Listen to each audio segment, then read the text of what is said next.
नमस्कार मित्रांनो, स्वागत आहे तुमचं आपले चॅनल ऑल इन वरती। तर मित्रांनो, आजच्या भागात आपण बघणार आहोत जी की आपल्या आरोग्य विभाग भरती आहे। या भरतीमध्ये जे की फार्मसिस्ट पदासाठी तांत्रिक प्रश्न विचारले जातात। तर या प्रश्नांची आपण सिरीज चालू केलेली आहे। त्यामध्ये तुम्हाला फार्मसिस्ट या पदासाठी अतिशय महत्त्वाचे तांत्रिक प्रश्न येणार आहे। तर हे तांत्रिक प्रश्न, या तांत्रिक प्रश्नांचा एक व्हिडिओ अपलोड झालेला आहे। त्या व्हिडिओमध्येच आपण पाहिलं की बरेचसे जे आपल्याला या 28/2च्या एक्झाममध्ये आलेले प्रश्न होते ते या ठिकाणी प्रश्न आलेले होते। तर तेच प्रश्न आपण जे घेतलेले होते त्यामध्ये देखील तुम्हाला बघायला मिळालेले आहे। पुढेही असेच प्रश्न बघायला मिळणार आहे आणि हेच प्रश्न तुम्हाला तांत्रिक प्रश्नांसाठी कंटिन्युअसली येत असतात। तर यामधीलच प्रश्न तुम्ही जर कोणत्याही प्रश्नपत्रिका पाहिल्या तर त्यामध्ये येणार आहे। त्यासाठी हे अतिशय महत्त्वाचे असे तांत्रिक प्रश्न तुमच्यासाठी असणार आहे। जर तुम्हाला तांत्रिक प्रश्नाचा 40 मार्कांचा सिलेबस कव्हर करायचा असेल तर या ठिकाणी तुम्ही ही सिरीज कंटिन्यू बघा मित्रांनो, जेणेकरून तुमचा 40 मार्कांचा पार्ट या ठिकाणी कव्हर होऊन जाईल फार्मसीच्या पदासाठी।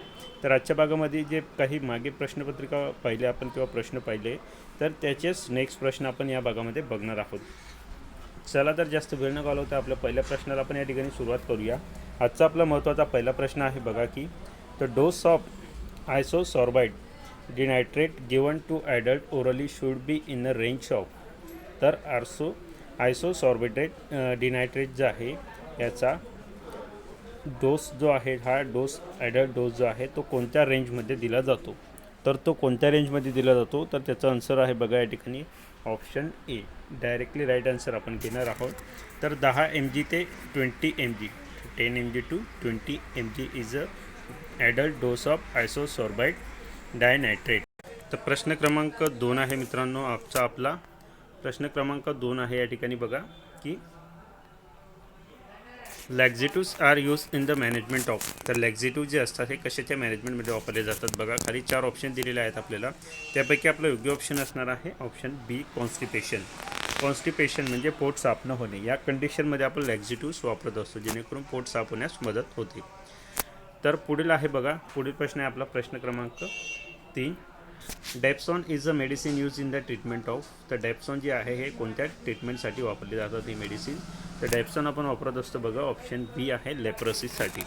तर ज्या आपण मराठी टेस्ट सिरीज होत्या म्हणजे मराठीमधून आपल्या तांत्रिक प्रश्नांचे ज्या आरोग्य विभागासाठी होते त्यामध्ये पण आपण बऱ्याचशा प्रश्नांमध्ये डेप्सॉनबद्दल पाहिलेलं आहे, लेप्रोसिससाठी वापरण्यात येणारा ड्रग। पुढील प्रश्न आहे बघा की usually the dose of intravenous amikacin sulphate to be administered to the children is.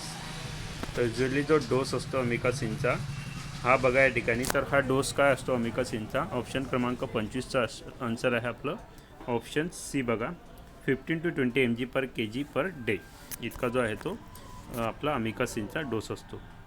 पुढील प्रश्न आहे बघा प्रश्न क्रमांक 26। तर which of the following is the side effect of paracetamol. तर पॅरासिटामॉलच्या ठिकाणी खाली पैकी कोणता साईड इफेक्ट आहे, तर पॅरासिटामॉलचा आपल्याला कोणता साईड इफेक्ट बघायला मिळतो तर ऑप्शन डी बघा, हेपॅटोटॉक्झिसिटी। कोणता, हेपॅटोटॉक्झिसिटी। पुढील प्रश्न आहे प्रश्न क्रमांक 27। Plasma sodium electrolyte disturbance can be cause by. तर प्लाझ्मा सोडियम इलेक्ट्रोलाइट डिस्टर्बन्स जे असतं आहे कशामुळे होऊ शकतं बघा। तर खाली काय ऑप्शन दिलेले आहेत आपल्याला, त्यापैकी आपलं ऑप्शन आहे बघा ऑप्शन डी। तर ऑप्शन डी हे आहे आपलं तर प्रेडनिसोलॉनमुळे प्लाझ्मा सोडियम इलेक्ट्रोलाइट डिस्टर्बन्स होऊ शकतो। प्रश्न क्रमांक 28 बघा, which of the following drugs is a bronchodilator.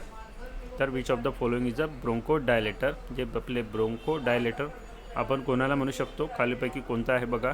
तर हा प्रश्न बऱ्याचदा विचारला जाणारा प्रश्न आहे मित्रांनो ब्रोंकोडायलेटरबद्दल, तर तो कोणता आहे ऑप्शन सी बघा, सॉल्ब्युटामॉल। पुढील प्रश्न आहे बघा प्रश्न क्रमांक 29। तर कॅप्टोप्रिल इज अँड।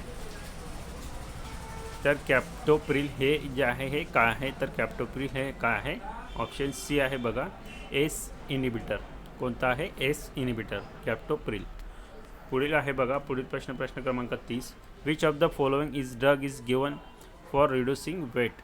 तर वेट रिड्यूस करण्यासाठी कोणतं ड्रग जो आहे तो दिला जातो खालीलपैकी बघा, तर तो आहे ऑप्शन डी, फेनफ्लुरामाइन। तर फेनफ्लुरामाइन हा जो ड्रग आहे हा या ठिकाणी आपण रिड्यूसिंग वेट म्हणजे वेट रिड्यूससाठी देत असतो। तर असेच पुढे प्रश्न बघणार आहोत आपण बघा या ठिकाणी।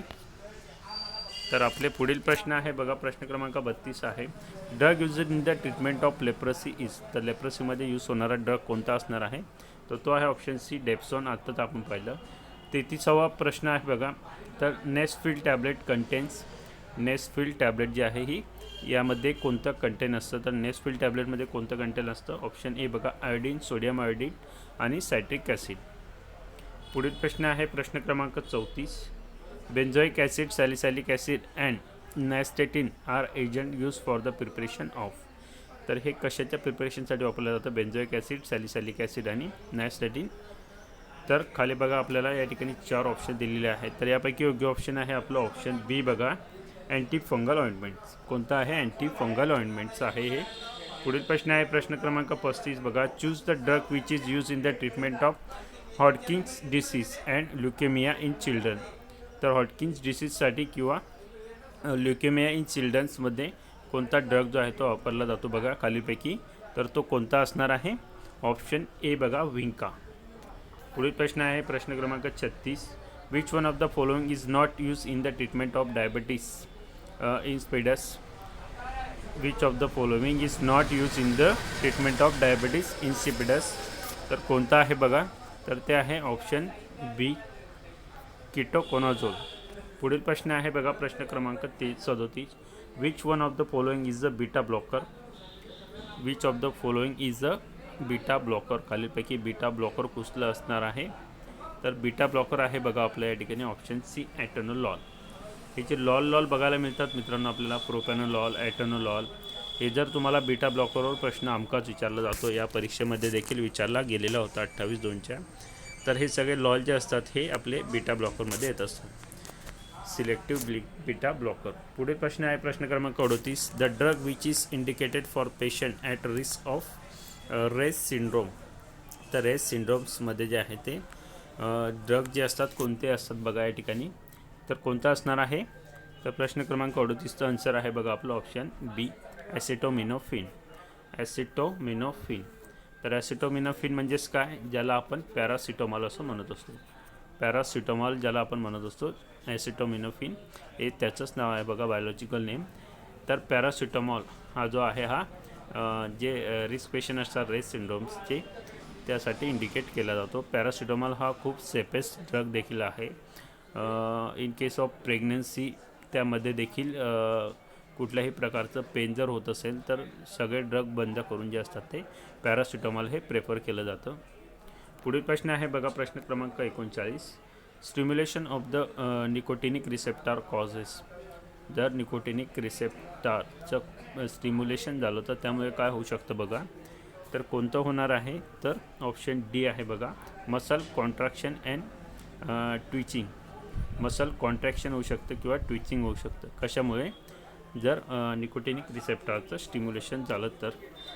प्रश्न क्रमांक 40 आहे बघा आपला आजचा शेवटचा प्रश्न. The first tranquilizer of phenothiazine group of compound is. पहिलं जे आहे ते tranquilizer of phenothiazine group compound is.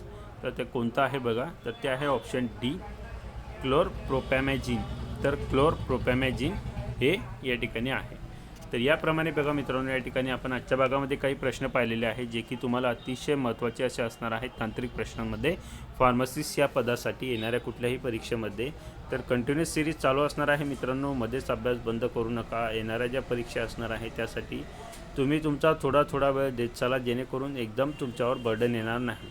थोडासा वेळ यासाठी द्यायचा. तुम्ही जर कंटिन्यू हा व्हिडिओ पाहिला तर तुम्हाला तुमचे जे 40 मार्कांचा अर्धा पेपर जो कवर करणारा टॉपिक्स आहे तो तुमचा 100% या ठिकाणी कवर होऊन जाईल मित्रांनो. त्यासाठी तुम्ही व्हिडिओ बघायचे आहे कंटिन्यू आणि इतर वेळ तुमचा तुम्ही असाही तुमच्या कोणत्याही आवडीच्या कामात वाया घालवू शकता. तर या प्रकारे मित्रांनो आपले सिरीज चालू असणार आहे. जो कोणी चॅनलला नवीन असेल त्याने चॅनल सबस्क्राईब केलं नसेल लगेच सबस्क्राईब करा. शेजारी बेल आयकॉन क्लिक करून ऑल नोटिफिकेशन ऑन करा. येणाऱ्या प्रत्येक व्हिडिओचे नोटिफिकेशन वेळेवर तुम्हाला मिळेल. धन्यवाद मित्रांनो.